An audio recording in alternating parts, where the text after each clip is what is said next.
Right everyone, WeaponCollector here. Right, so this is the final part of the shooting competition which I was supposed to finish last year.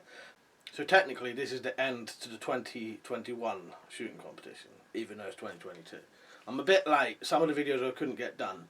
But this is it. This will be the final one for technically last year's, and then in a couple of weeks I'll start the new one.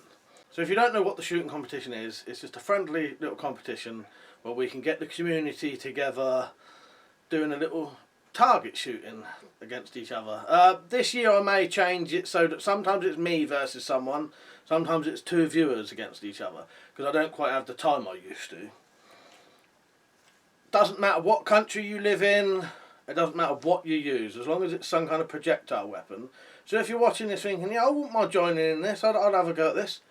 Do it, you definitely can. Just wait until the next video so I can tell you the instructions, or go and watch the original one.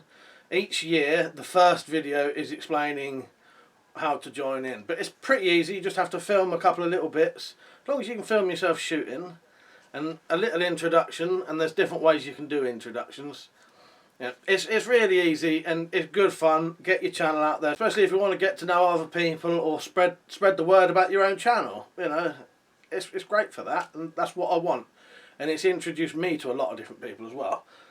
So today's shooting contest is myself versus Jim M. Jim M you would have seen in the shooting competition a few times, and this time it is pistol crossbow versus pistol crossbow, or in this case these are little carbines.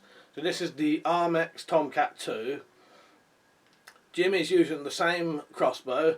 I would just say Jim's footage is actually a year old, so be aware that if he mentions things that happened ages ago, that's why. It's been that long since I've managed to, you know, get to this. So we're using very similar sights, sort of red dot holographic sights. We're going to use the same bolts, the same 5-inch targets, and the same distance. Right, so yeah, that's my one there. That is kitted out of all my accessories. So if you like the look of some of these bayonets, quivers, this one, a sling, they're all available on my shop. Look in the description.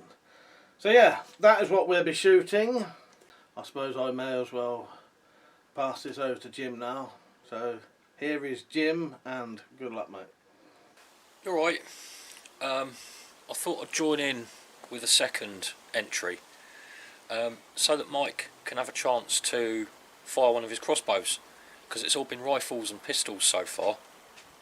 So I thought I'd dig out the Tomcat 2. If you're watching WeaponCollector, you know exactly what one of these is. This one's got the stock extender on it, holographic red dot sight, and a little torch mount at the end.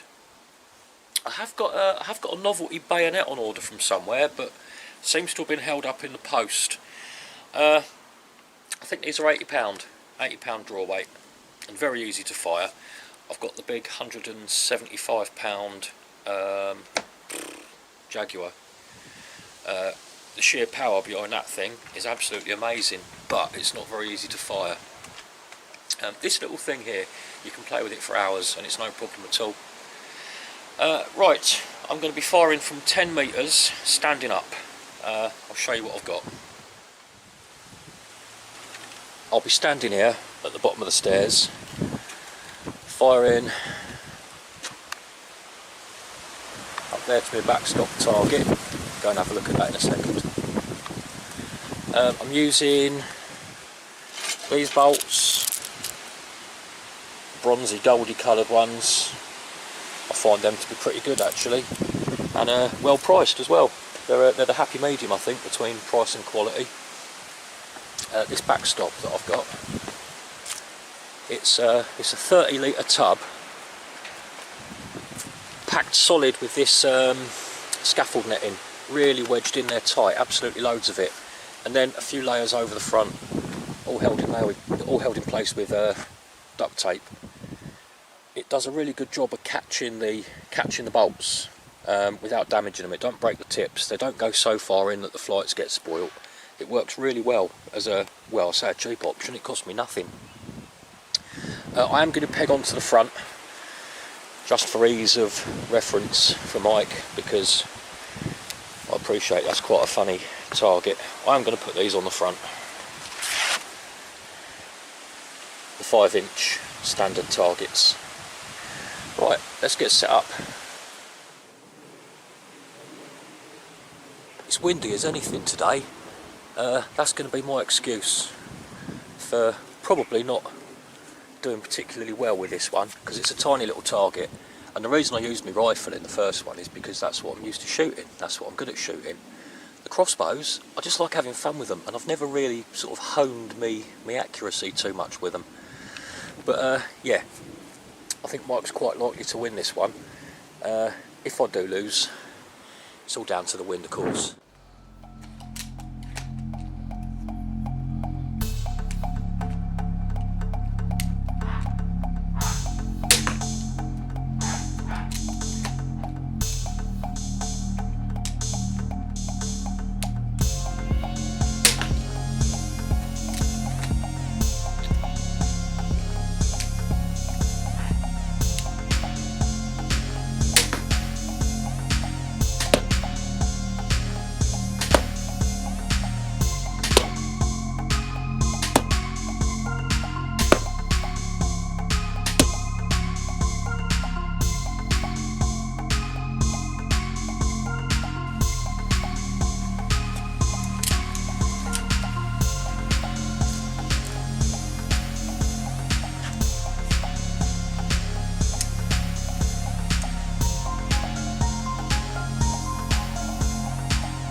Cheers, Mike. Can't beat a good blast with a Tomcat. See you later.